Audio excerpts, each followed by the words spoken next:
السلام علیکم ورحمۃ اللہ وبرکاتہ۔ نحمده ونصلي على رسوله الكريم، اما بعد، احسن الكلام كلام الله، واحسن الهدي هدي محمد صلی اللہ علیہ وآلہ وسلم۔ اعوذ باللہ السمیع العلیم من الشیطان الرجیم، من همزه ونفسه ونفخه۔ انما يعمر مساجد الله من آمن بالله واليوم الآخر وأقام الصلاة وآتى الزكاة ولم يخش إلا الله فعسى أولئك أن يكونوا من المهتدين۔ صدق الله العظيم۔ حضرات محترم، اللہ تعالیٰ کی توفیق سے قرآن کی روشنی میں زکوٰۃ کے احکام و مسائل آپ کے سامنے اختصار کے ساتھ بیان کیے جا رہے ہیں۔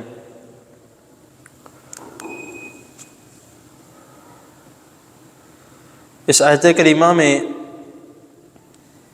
اللہ تعالیٰ نے اپنے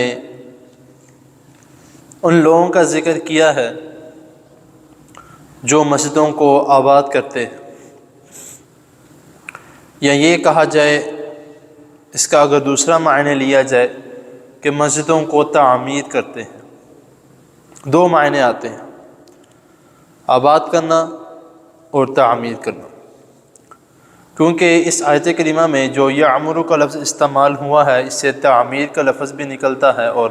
آباد کا لفظ بھی نکلتا ہے۔ تو زیادہ تر جو ترجمہ کرنے والے ہیں انہوں نے تعمیر کا لفظ استعمال کیا، دونوں معنی ہی درست ہیں، لیکن مسجدوں کو آباد کرنے والے اور تعمیر کرنے والے وہ کون سے لوگ ہیں؟ ان کی صفات اللہ رب العزت نے آگے بیان کی ہیں کہ یہی لوگ تعمیر کر سکتے ہیں اور یہی لوگ جو ہیں وہ آباد کر سکتے ہیں، کہ ان کے علاوہ جو لوگ ہیں وہ نہ تو تعمیر کر سکتے ہیں نہ آباد کر سکتے ہیں۔ وہ ان کی صفات جو اللہ رب العزت اس میں بیان کر رہے ہیں سورۃ توبہ کی آیت نمبر 18 میں، کہ انما یعمر مساجد اللہ من آمن باللہ والیوم الآخر۔ سب سے پہلی نشانی جو اللہ رب العزت بیان کر رہے ہیں کہ وہ اللہ پر ایمان رکھتے ہیں، اور دوسرا آخرت پر ایمان رکھتے ہیں، کہ جس شخص نے اللہ تعالیٰ پر ایمان رکھنا ہے کہ اللہ واقعی ہے، وہ مجھے اوپر سے دیکھ رہے ہیں، میں جو عمل کرتا ہوں وہ سب خوب جانتے ہیں، کوئی عمل میرا ایسا نہیں ہے جو اسے چھپا ہوا ہے، تو اس کا یہ پھر مائنڈ رہتا ہے، یہ اس کا ایمان رہتا ہے کہ میں نے کوئی بھی عمل غلط نہیں کرنا، ورنہ وہ ذات مجھے دیکھ رہی ہے۔ تو جب ایک شخص اس کا ایمان اس طرح کا بن جاتا ہے تو پھر اللہ تعالیٰ اس کے دل میں نمازیں بھی ڈال دیتے ہیں، زکوٰۃ، روزہ، ہر چیز اللہ تعالیٰ جو ثواب والی ہیں، فرضی ہیں، نفلی ہیں، اللہ تعالیٰ اس کے دل میں ڈال دیتے ہیں اور وہ عمل کرتا رہتا ہے۔ دوسرا، آخرت پر ایمان ہونا، یہ ایک ایسی صفت ہے کہ اگر انسان کے دل میں یہ صفت ہو اور اس کو یہ ڈر ہو، یہ ایمان اس کا ہو کہ آخرت میں میرا حساب ہونا ہے، تو وہ اپنے معاملات ہر قسم کے دنیاوی ہیں، دینی ہیں، نماز کے ہیں، زکوٰۃ کے ہیں، روزے، کس طرح کے بھی اعمال ہیں، وہ اس بات کو بہت ہی خیال سے کرتا ہے کہ میرا آخرت میں اس کا حساب ہونا ہے۔ اللہ تعالیٰ ہمیں بغیر حساب کے جنت الفردوس میں داخل کریں، لیکن ہمارا یہ ایمان ہونا چاہیے۔ تو جب ان دو چیزوں پر ایمان ہوگا، اب ہمارے جو معاشرے میں اکثر لفظ استعمال کیا جاتا ہے، کسی کو ہم کہتے ہیں کہ بھائی خدا کا خوف کرو، ڈرو، قیامت والے دن تمہارا حساب ہونا ہے، تمہیں آخرت سے ڈر نہیں لگتا، تو وہ کہتا ہے کہ آج کی آج دیکھتے ہیں، کل کو دیکھی جائے گی کیا ہونا ہے۔ تو یہ جو ہمارے یہ الفاظ ہیں یہ صاف واضح کرتے ہیں کہ نہ ہمیں اللہ پر ایمان ہے، نہ ہمیں آخرت پر ایمان ہے، نہ ہمیں اس کا خوف ہے۔ اللہم لا تجعلنا منہم، اللہ ہمیں ایسے لوگوں میں سے نہ بنائے۔ آگے جو اللہ تعالیٰ ان کی صفات بیان کر رہے ہیں، وَأَقَامَ الصَّلَاةَ وَآتَى الزَّكَاةَ، تیسرا اور چوتھا کہ نماز قائم کرتے ہیں اور زکوٰۃ ادا کرتے ہیں۔ تو ظاہری سی بات ہے مسجدوں کو آباد ہی ان لوگوں نے کرنا ہے، یا تعمیر ہی وہ لوگ کریں گے جنہوں نے نماز پڑھنی ہے، جن کو نماز کی فکر ہے۔ کسی کالونی میں مسجد نہیں ہے، یا کوئی ایسی جگہ ہے گاؤں ٹائپ کی، یا کوئی بھی ایسی کوئی جگہ کوئی نیا گارڈن بن رہا ہے، نیا کوئی ٹاؤن بن رہا ہے،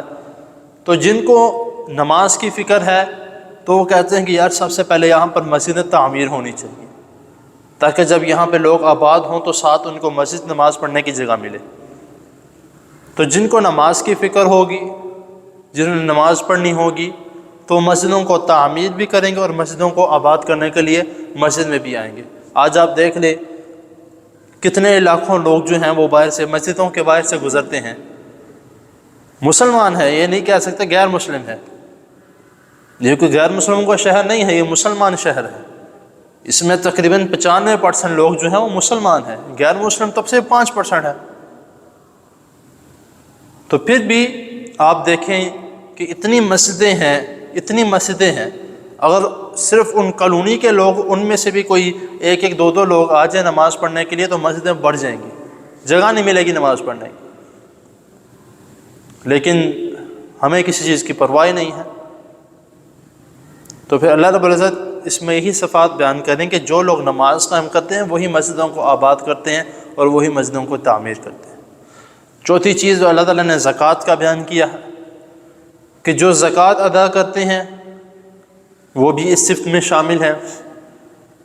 اب یہ نہیں ہے کہ کسی کا ایمان اللہ پر نہیں ہے تو آخرت پر ہے تو وہ بھی ٹھیک ہے، یا اللہ پر ایمان ہے آخرت پر نہیں ہے تو وہ بھی ٹھیک ہے، یا اللہ پر بھی ہے ایمان آخرت پر بھی ہے نمازیں نہیں پڑھتا وہ بھی ٹھیک ہے۔ نہیں، یہ ساری صفات جس شخص میں موجود ہوں گی وہی کامیاب شخص ہے، وہی ان صفات میں شامل ہوتا ہے کہ جو مسجدوں کو آباد کرتے ہیں۔ آگے اس کے علاوہ جو ہے اللہ تعالیٰ اس کے بعد جو بیان کر رہے ہیں کہ زکوٰۃ ادا کرتے ہیں، تو وہ زکوٰۃ سے مراد یہ نہیں ہے کہ 2 نمبری کر دی زکوٰۃ میں، جس طرح دل کیا اس طرح زکوٰۃ نکال دی، تھوڑی کم کر دی تھوڑی زیادہ کر دی، اس طرح نہیں ہے۔ زکوٰۃ سے مراد یہ ہے کہ جو سنت کے مطابق اس کی زکوٰۃ بنتی ہے، جو صحیح معنوں میں اس کی زکوٰۃ بنتی ہے، وہ زکوٰۃ نکالتا ہے، اس میں ہیرا پھیری نہیں کرتا، 2 نمبری نہیں کرتا، تو پھر وہ ان صفات میں شامل ہوتا ہے جو مسجدوں کو آباد کرتے ہیں اور مسجدوں کو تعمیر کرتے ہیں۔ اس کے بعد جو ہے اللہ تعالیٰ اس آیت کریمہ میں جو 5ویں چیز بیان کر رہے ہیں وَلَمْ يَخْشَ إِلَّا اللَّهُ، کہ وہ اللہ تعالیٰ کے سوا کسی سے نہیں ڈرتے۔ تو ہمارے آج کے معاشرے میں کتنے ہی لوگ ایسے ہیں کہ جو اللہ تعالیٰ کے سوا کسی سے نہیں ڈرتے؟ بہت کم الا ماشاءاللہ لوگ ایسے ہیں جو اللہ کے سوا کسی سے نہیں ڈرتے۔ ہمارے معاشرے میں اللہ کے سوا سب سے ڈرتے ہیں۔ غلط کام کرنا ہے، اللہ سے نہیں ڈر لگ رہا، کیمرے سے ڈر لگ رہا ہے، کیمرہ لگا ہوا ہے۔ کوئی چوری چکاری کرنی ہے، اللہ سے نہیں ڈر لگ رہا کہ اللہ دیکھ رہا ہے، اس بات سے ڈر ہے کہ کیمرے لگے ہوئے ہیں، کوئی دیکھ رہا ہے مجھے۔ اور ایک اور بات میں یہاں پہ کر دوں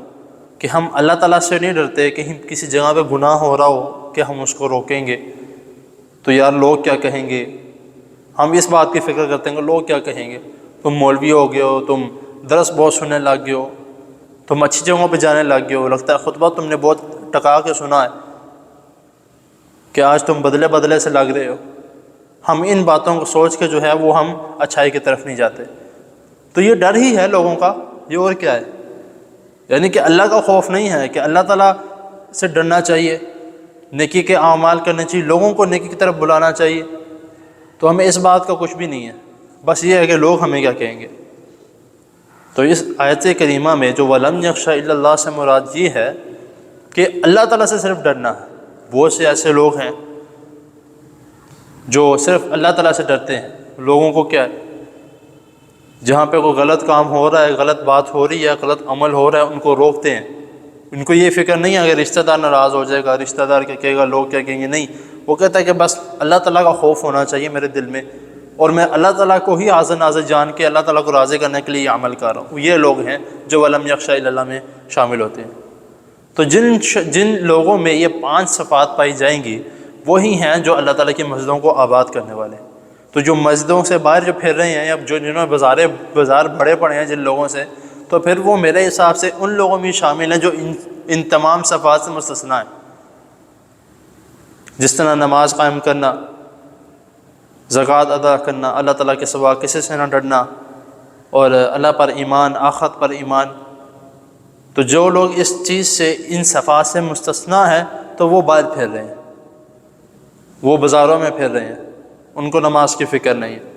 تو جو ان صفات میں ہیں وہ ظاہری سی بات ہے نماز پڑھنے بھی آئیں گے، ریگولر نماز پڑھنے کے لیے آئیں گے وہ۔ تو آگے اللہ تعالیٰ ان کے متعلق کیا بیان کر رہے ہیں کہ یہی لوگ ہیں فَعَسَىٰ أُولَٰئِكَ أَن يَكُونُوا مِنَ الْمُهْتَدِينَ، ان قریب یہی لوگ ہیں جو ہدایت پانے والے ہیں۔ تو یعنی کہ اللہ تعالیٰ نے سرٹیفکیٹ بھی ساتھ ہی جاری کر دیا۔ ہمارے یہاں پہ کیا ہوتا ہے، پیپرز ہوتے ہیں، پیپرز ہونے کے بعد پھر اس کے بعد چیکنگ ہوتی ہے، چیکنگ کے بعد سارے پروسیجر جو ہے وہ فالو کیا جاتا ہے، پھر جا کے کوئی سرٹیفکیٹ ملتا ہے کہ یہ پاس ہے یا نہیں ہے، کیا ہے، فیل ہے، کچھ بھی۔ لیکن اللہ تعالیٰ یہاں پہ کیا کہہ رہے ہیں کہ جن لوگوں میں یہ چیزیں موجود ہیں وہ ساتھ ہی اللہ تعالیٰ نے کیا کہا یہی لوگ ہیں ہدایت پانے والے۔ تو جو لوگ اس میں شامل نہیں ہیں تو پھر ظاہری سی بات ہے وہ ہدایت پر نہیں ہے۔ تو اسی لیے اگر ہم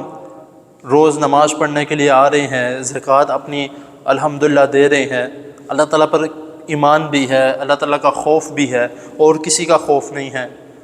آخرت پر ہمارا ایمان ہے، تو اسی لیے اللہ تعالیٰ نے ہمیں توفیق دی ہے کہ ہم مسجدوں میں آ رہے ہیں۔ تو ہمیں شکر ادا کرنا چاہیے اللہ تعالیٰ کا کہ اللہ تعالیٰ نے ہمیں ان لوگوں میں نہیں کیا جو مسجدوں میں نہیں آ رہے ہیں، جو بائیں پھیر رہے ہیں۔ تو ہمیں اللہ تعالیٰ سے ہمیشہ اس بات کا شکر ادا کرنا چاہیے، اور ہمیشہ اللہ تعالیٰ سے اس بات کی توفیق مانگنی چاہیے کہ اے اللہ ہمیں اپنے ان لوگوں میں شامل کرنا جو آپ کے ہدایت یافتہ لوگ ہیں، اور ہمیں مرنے کے بعد بھی ان لوگوں میں ہمارا شمار کرنا جو آپ کے صدیقین لوگ ہیں، متقین لوگ ہیں، ان لوگوں میں ہمارا شمار کرنا، نہ کہ ان لوگوں میں جو ضالین لوگ ہیں،